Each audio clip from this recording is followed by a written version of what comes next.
Nicola Ferrarese, numeri in crescita per restare in tema con il motto del TCBF di quest'anno.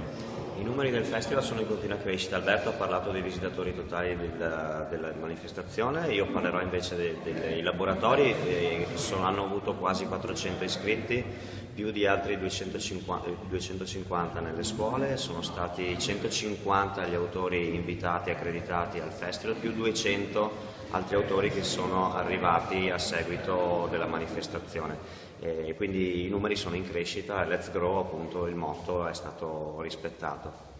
Finito l'edizione 2016 già si pensa a quella del 2017, ci sono anche delle richieste insomma, per allungare la durata del festival. Cosa serve per crescere ancora? Allora, per crescere ancora senz'altro l'idea che potrebbe essere quella di aumentare i giorni, però noi pensiamo di avere in mano la formula giusta, quindi con i 4 giorni di mostra, esibizione, di mostra mercato, spingeremo l'acceleratore sulla qualità, quindi quello che abbiamo già fatto quest'anno lo rifaremo e lo accentueremo nel prossimo anno, quindi chiederemo un grosso sforzo ai nostri sponsor per investire ancora di più sulla qualità delle esposizioni per poter accogliere ancora più gente e farla ancora più contenta.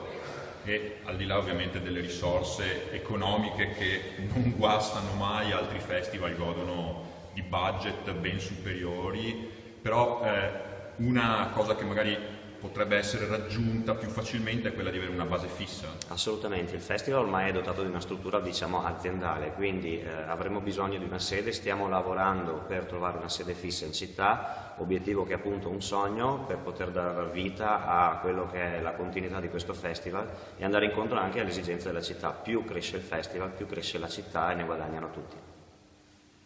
Quest'anno siete entrati anche in delle nuove sedi, dei nuovi luoghi, ma vorreste crescere anche sotto questo aspetto? Assolutamente, 25 erano le mostre che toccavano i palazzi più importanti, i musei, le gallerie, i negozi di tutta la città, basti pensare a Fondazione Benetton, ma siamo riusciti anche quest'anno a toccare per la prima volta ad entrare a Cade Carraresi e al Museo Bailo. Il sogno ovviamente è quello di poter entrare in altri luoghi storici come il Museo di Santa Caterina oppure il Palazzo dei 300, quindi l'idea è quella di andare ad occupare tutte le sedi più prestigiose della città.